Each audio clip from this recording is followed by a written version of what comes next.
Hello everybody, welcome back to the channel. If you're new here, I am Maitreyee.kal. I am an independent designer and an illustrator, and today I have an amazing guest with me. He is an artist, he is a designer, and he is the founder of Lollipop Design. So let's welcome Anil Reddy. Thank you.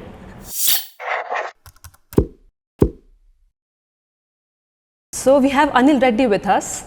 And today we're just going to talk a lot about design industry, strategy, and what does Lollipop Design do nowadays and what's in the future for Lollipop Design.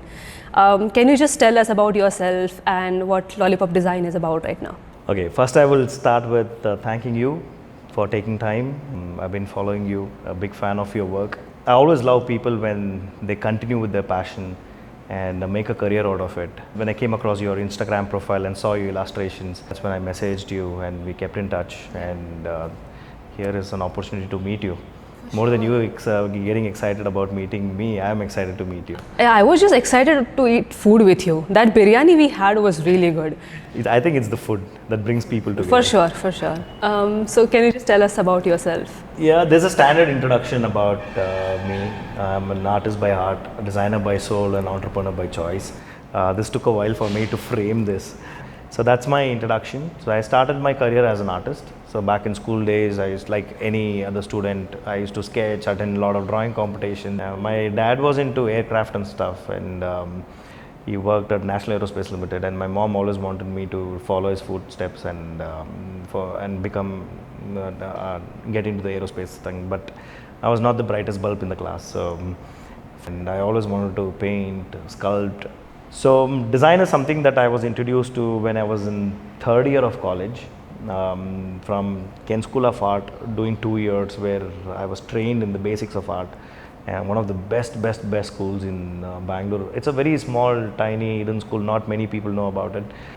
After that, I joined Chitrakala Parishad, and third year was visual communication. I was introduced to the world of design. Design back then was all about aesthetics, all about Decoration. Decoration, Yeah. and it's the same. So that was my design introduction. There were no computers. 1995, absolutely no computers. I mean, I can see where your passion actually comes from. I mean, you have been someone who has learned or done art so much, and coming to design, you have the whole creativity aspect also, you have the logical aspect also, and now you have this amazing baby of yours called Lollipop Design. I mean, I can see where it all comes from. I think I just went with the flow, and it was so much fun. People ask me, you must have gone through struggle and all that. There's absolutely nothing. I don't remember even a single struggle I went through. I seriously don't.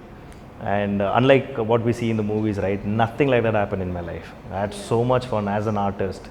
Even when I had absolutely no money in my pocket, that art, that design kept me going. Yeah. And I started my career as a cleaner. Back in college days, I used to clean a building just to save some money to pay my university fees, because I went against my mom. So then after that, I used to do very small odd jobs, small decorations during birthdays, and whoever pays money, I used to go there, help them out, make some small money. But I always came back to art. So I always wanted to see how I can make money, make my living through art. It was so much fun, and even building Lollipop was so much fun. Yeah, I mean, I think when you really love what you do, I think everything just comes across as a lesson, just an experience, and you just love the whole process, I think. We all know about Lollipop Design for sure, and you guys have branches in India, a lot of places, right? It's in Dubai also now, it's in India, US. we have 4 centers. This is headquarters. Yeah, Bangalore. in Bangalore. We are here in Bangalore right now. So Lollipop started in Bangalore, and then Mumbai, Chennai, Hyderabad, Vietnam, Dubai, San Jose, Salt Lake City. See, it's like a lot of places. I don't even remember all of them. Another question that I'm very curious about is, what were the big challenges that Anil came across when he planned on starting Lollipop Design? Like any designer, we're all very comfortable with having a 9-to-5 job. That way you can practice whatever you want to practice whenever you have spare time. And for 13 years I did that. I never even thought of starting my own. New Zealand, the industry knew me very well, and I earned pretty good. I never imagined that design as a career could give you so much money and name and fame, and all those things happen in New Zealand for me. And I won a couple of awards for the campaigns that I designed. Life was beautiful. House, car, sports bike, and the most beautiful place in the world. And what else can you ask for? Designers are weird people. They are weird, creative people. Yeah. So one day I woke up and I said, now I think it feels like a retirement. If everything is working fine, if everything is so beautiful, then it is retirement. That's when I packed my bags, came back in 2011 and started Lollipop. I had absolutely no clue what I was getting into. I don't know where to start. I didn't even know that I had to register to start a company. The challenging thing that I faced was New Zealand is a mature market. Sitting in New Zealand, we used to work for Australian client, a client from Asia, any clients from Asia Pacific. Now I've come to India in 2011. People think design is all about colors, typography, pretty looking Photoshop files. So now I'm talking about strategy, technology, psychology and all that, and it was all bounces to clients. Yeah. You want pretty looking files, I'll give that to you. So I started by creating all pretty looking Photoshop files, that is websites, mobile applications, and then once we had a steady revenue coming in, we started talking about design first approach to the startups. Yeah. My first project was a flop. I've spoken about it in one of the podcasts. It was an utter flop. After working for 3 months, didn't get paid anything, and the client wrote a very nasty email about, you're the worst designer in the world and you should return my money back. And from there, never gave up. One is ego, another one is like, maybe I'm wrong, maybe this client was not the right client, or maybe I failed to sell something to him. So the challenge was in communicating to the client, or I didn't know whether I should wear a sales hat or a consultant hat, or should I may turn this like a pure business and sell something, or should I act like a designer? They were too confusing. So once you end up sitting in front of a client, my palms used to sweat. Yeah. And I used to get really anxious, and I didn't know how to introduce myself. Initial days, yeah. These were really, really frustrating. Mm-hmm. But now I love meeting clients. I love it's like a new experience. Love it. Just put me in front of the client, and I love meeting people. True, very true. Who can have coffee like us, who loves biryani. Yeah, and they come to you because it's something that they can't do themselves, and I think you're giving them a solution for their problem. Whatever experience I have, I think communication plays a big role. And even when I started out, I didn't know how to pitch to clients and how to communicate the idea that I have. Even I think client didn't know how to communicate with me, telling their problems and what they required. And that was like a huge gap, between us. And I think experiencing that and being an expert in that takes some time. But I think, once you get there, you like the whole conversation that goes on. We always think client is some sort of an alien who comes from a different planet. The base of design is empathy. So like we talked about, when you came back to India and people didn't know about strategy and everything, the logical side of design at that point. So I wanted to ask about, nowadays we see a lot of awareness when it comes to strategy. Like we see a lot of videos, articles, and just amazing designers who have been experienced for 30 years or something, just talking about strategy and how they started in the industry. What was your process when it came to design strategy and researching for your existing client or new client, telling it to the lead designers in Lollipop Design, and how they followed you? Like I mentioned, it's like a doctor-patient relationship. So we are the doctors, and the client has some issues with the product, website, or even if everything is going good, but still he wants to catch up with the latest trends. We don't force a design thinking process on every client who comes to us. Initial days, yes, we used to tell them this is what you follow. We start with discover and workshops, and then we move into all the stages of the design, right? Client wants to go to the market really fast, and he's paying us, and it is important to listen to him. And the most important skill in design is listening skill. Listen to the client, and then you figure out what process works. So we have introduced something called build fast, launch fast, where we eliminate all the process only for those clients who wants to launch the product really fast. Client is someone who has a domain knowledge more than us. Like if someone's building a healthcare product for a healthcare industry, right? He knows about it. It's not that he doesn't know anything. You don't have to go to the field and read or get to know about the domain. He is your teacher. So spend some time and he will tell you everything, or if he's not documented, the initial workshop is enough for us to understand what is this domain and learn everything about the domain and get started really fast. Again, there's another question that someone asked, and it is about, I'm sure you might have faced a lot of difficult clients. What is your technique in handling red flag clients or projects when nothing seems to go right and you get stuck on revisions? I mean, I'm sure a lot of designers who are like in-house designers or freelance designers have been there for sure. So I would really love how you solve it. The only way out is listen and figure out other ways, other tricks. You keep trying something until it works. But as I mentioned, right, client is a human, and a lot of designers do not connect with the client as a human. So I've seen in design presentations where designers just blindly send out an email saying that please find attach design. Let me know when you're free to get on a call. Like how can you even do that? That is wrong. So when the client opens the design, he will assume things. He won't see the way you have designed it. He'll start assuming it. That assumptions is very, very dangerous for design industry, because the client is not a designer. He doesn't look at the way that you have designed it, and even though you would have explained it or you would have put your pointers on an email, he will look at the design based on his experience. If he is not exposed to the design world, then God bless your design. And all the memes on internet, the revisions, the versions and all that, all those things will come true. If I believe that this will really work, then I can always use that little bit of a connection that we have built and tell the client that, can you look at it again, because we have put our heart and soul in this design. And we feel like this is going to design work. To die. And can you look at it again, or can I meet you? I want to really walk you through what we did. I think there's misunderstanding on the way you see it. So there's a lot of tricks you try, and sometimes it's client puts down his feet and he says that nothing doing, do whatever I tell you. Another thing that I would like to share with designers is a client job is not to review design. Client is the founder, or he's a CTO or CEO or product head, manager, whoever it is, right? His job, that is 8 hours a day, is not to review your design. A client goes through his own frustrations, his own challenges in his company, and sometimes those frustrations he will remove it on design. Sometimes I've seen designers, even in our studio, such beautiful design, and suddenly they fail because there is a very silly spelling mistake, and client, it just triggers the client and he thrashes the entire design.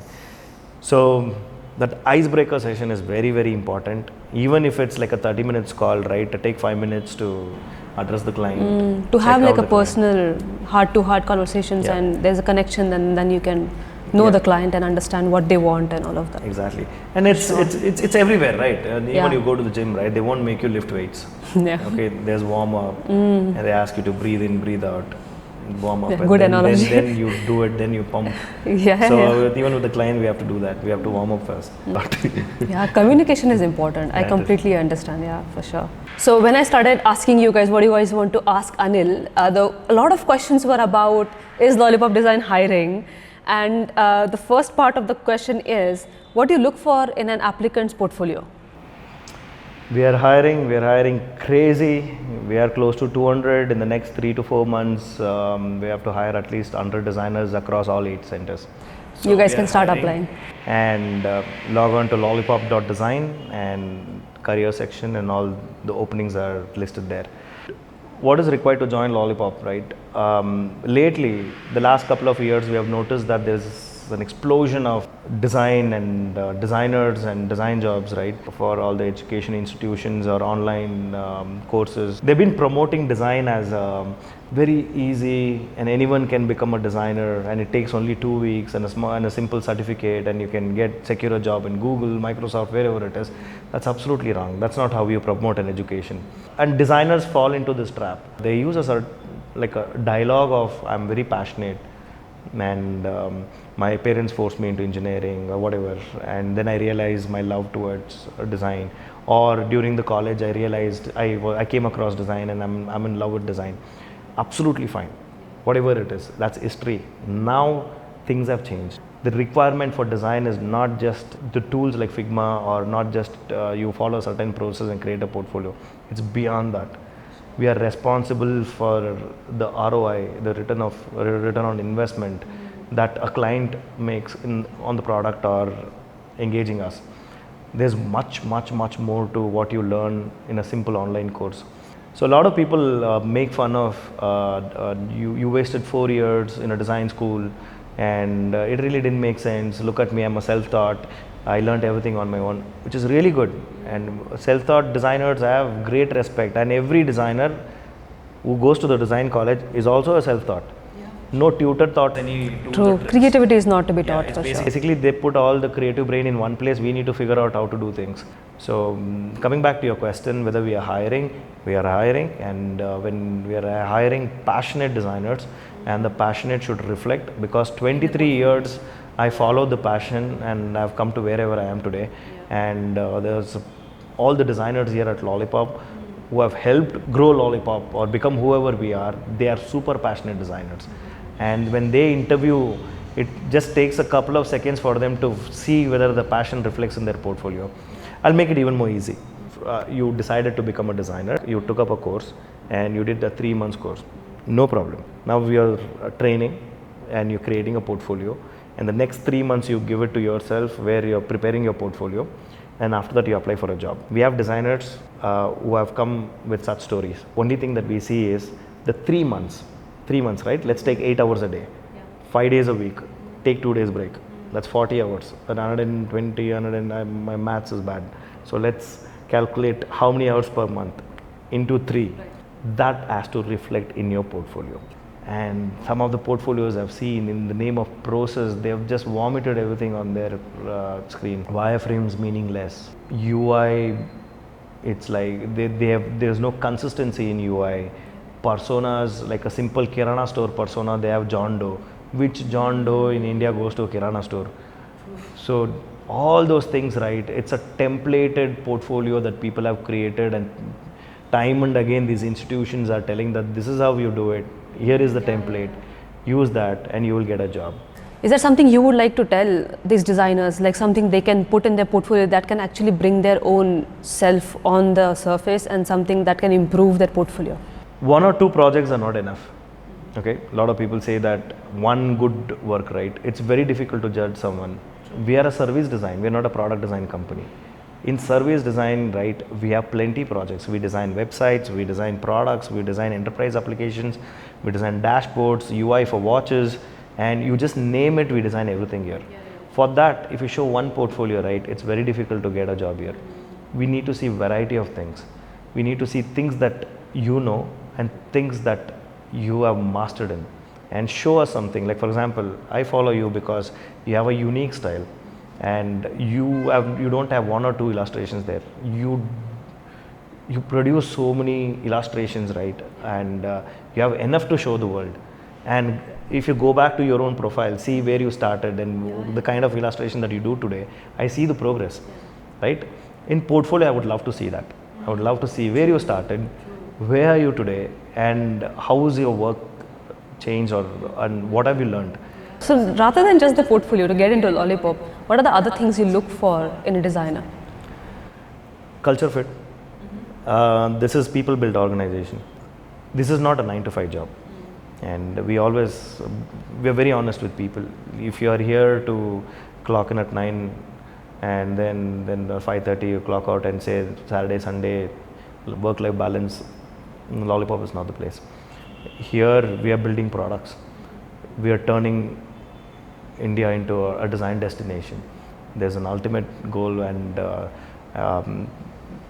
the studio is not meant to be here only in HSR layout or a Koramangala. This is going to grow beyond this. We're going to open centers in Europe, Asia, Japan, everywhere. For this, we can't operate in 9 to 5. That doesn't mean that we're going to hold everyone till night. We never do that. There are times where we require people to support us in pitching, winning projects, and we want designers to come forward. Our current team, they are kick-ass. I mean, I can understand, like, like beyond 9 to 5, I completely understand as an independent designer. Sometimes your clients are not in the same time zone. That's why you have to stay late, because I remember even I do a lot of pitching calls at 12 at night or something. So I completely get it, like putting designers forward and letting them even put their designs forward to the client, pitching it. It's like a huge experience that you're giving them. And opportunities, you don't know which one is going to take you to the next level. There are team here, and I don't want to mention name, but these guys are always hungry for opportunity, and they won awards, not any small awards, international awards. Their names are mentioned there on the portal, and there's something that came in and they just stood up and said, I will do this. And then I was like, are you sure? No, I will do this. I see an opportunity in this. Like, okay, let's do it. All the great opportunities are hidden. And it will come to you. But if you stay there and say that this is after my office hours, then you have to keep your eyes open for something new. Otherwise, it's just going to be a job for you, right? It's just going to be a 9 to 5 for you. Yep. For example, it's Sunday. We are here. We both are here. We both are here. As we were saying about people wanting to learn more and experience more things and everything, I see a lot of people even asking that I want to learn more things, right? I want to experience more things when it comes to our creative fields. So there's a question that says, how to niche down if you want to learn a lot about design? I see people talking about pie-shaped career, T-shaped career, but please remember, this is one life you're going to live. And now you decide how much you want to learn, what all you want to learn. Teaching yourself different things, right? I think that's what keeps you going. This creative world or design, right? It has so many things inside. You can look at it from a business angle and learn everything about the business, and you can look at it from a technology angle, learn everything about technology. You will never get exhausted. And because you learned both, you're not going to fall down, you'll only rise up. And third thing is, you can look up art side of it, the aesthetic side of it, and train yourself on typography, colors, graphic, visual. You can train, and then you can come into the animation, learn micro animations, 3D. You can learn all this stuff, but I've not seen a single person learning all this and falling down. They only go up. Instead of giving reasons and finding out about what career I should build, go out, explore everything. And one of the things that I've noticed about designers, right? I came across this designer from LinkedIn who asked one of the questions that you asked, like how when designer gets stuck doing the same thing, and he asked me like, it's been a while, my designs don't look different. I end up doing the same thing, and am I creatively stuck, or is it the end of my career? And then I asked him some simple questions. Where do you go for when you want to take a break? He said Goa. So how many times have you been to Goa? He said every time I want to take a break, I go to Goa. The next thing I asked him, what kind of food do you like?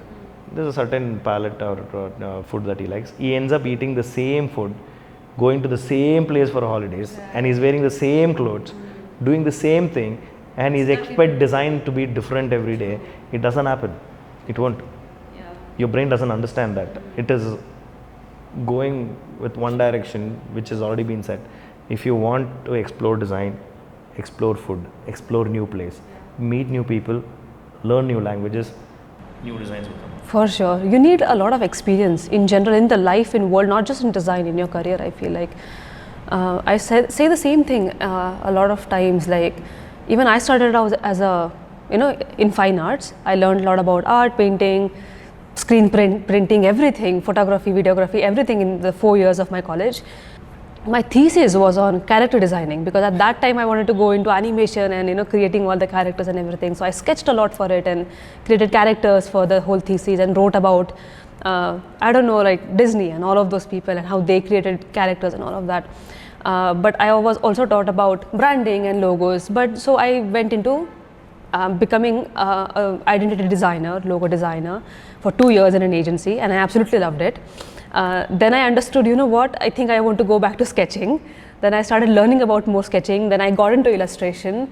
Then I put that illustration and storytelling skills into my art direction, which I'm doing now for TV commercials and all. So I don't think you can learn a lot of things, and it can still be applied to your field every single day, and you're just going to be more experienced than others who's just started with you. And I don't think there's any drawback to learning more things, and you can just go on and on and on and just learn. And I still keep in touch with my illustration, and that's like kind of my niche. But I still, experience a lot of things, which is again, like you said, you can always go up from there, like because you're learning a lot of things. So, read Leonardo da Vinci's book. And by last page, you'll realize you don't know anything. If you want to steal a book, right? I want to steal Leonardo da Vinci's book, which Bill Gates. Let's go. Seriously, man. I remember it even in my 4th year of college. My college got one of the limited edition Da Vinci books. It was like this huge book. I have that book. You have it? Okay, I'm going to steal that from him now. Okay, we got off topic a bit, but yeah. So yeah, about niching down. So I think you guys understand. I think just try and learn a lot of things before you actually niche down. Don't get stuck as soon as you're just in your 20s, and just learn a lot of things. And I think it's just a way up from there. And the more you build your experience, I think it would be even easier for you to understand what you like more. One question I think it would be even good for me and for other designers also. It is top 3 tips for someone who is just starting out as a designer. Someone who's starting out as a designer post-COVID? Yeah, sure. Post-COVID tips. Get out of your house. Okay.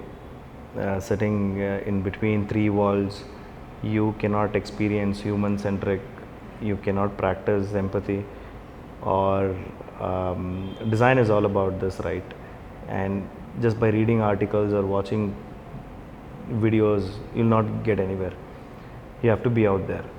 So if you're designing for humans, spend more times with humans, not just with your friends in the pub, but beyond that. This is my first tip. The second tip is a lot of soft skills. Okay, the design skills is very easy to acquire, and soft skills like discipline, looking after yourself, and treating others, being on time for the meeting, and preparing yourself before the meeting, and making sure that you respect everything that you have around you, be it company gadgets to companies, policies, to all those things is very important, most important things. And third one is going back to the Leonardo da Vinci. Do not get stuck with one thing and you think this is where I'm going to build career. You never know where this world is moving towards. We all think it is all heading this side and people predict it's going to go this direction, but we never know what is going to happen next. All of a sudden art has come back. NFT, AR, VR is opened up and heaps of opportunities for artists.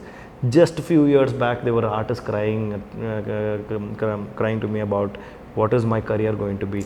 Those guys are minting money with NFTs now. So, but last but not the least, we have last question, and it is, what is creativity for you? I love that question. I have so many answers to this, but for me, creativity is meditation, peace of mind. Creativity is something that the more you use it, right, the more you get. I think that's the only thing in us where, like for example, today if I can run 10, tomorrow I'll run 20. It doesn't mean that I'll be able to run 400 kilometers, right? So after a point, your body gives up. But creativity is like, it multiplies. So today if I can do something creatively, tomorrow I can do even better. And so creativity is magic. Creativity is intelligence. Bold. For me, it is meditation. So every time I think of something new, or I want to change the way that I'm doing and I want to creatively do something, it just keeps me so calm, so focused, and creativity is growth for me. It was really nice talking with you. Thank you so much for agreeing on doing this, and the whole studio is really amazing. Thank you for giving me the tour and everything. And as someone who has been just freelancing at home for 5 years or so, seeing this environment just melts my heart, and it's just always amazing to see people working together, brainstorming together and all of that. So thank you so much for doing this, and I absolutely love this whole experience. Thank you so much, and I think this is the kind of an opportunity that I get to express myself and share my 2 cents with the world. It was a wonderful interview, and I just spoke my heart out, and if there is anything, please edit or leave it. I'm fine with it. So thank you so much. You're doing great, and please post more videos like this, interview more people. Definitely. and the world, especially India and design community, should see videos like this. All the best. Stay in touch. If you ever want to kidnap this dude, just tell him like I have amazing biryani, and he'll just come. I'm sure of it. People have turned me into a biryani ambassador or something. For sure, you should be a biryani ambassador, man. I don't mind. Yo- That's a proud feeling, man. It was really nice talking to you. Thank you so much. Yeah. See ya, guys. Keep creating. Bye-bye. Thank you, everyone. That Yay! was so nice. It was nice. It went with the flow. I think my mic fell after some time. Oh, really? Yeah. Did it catch all the audio though? How was the interview? Go to it.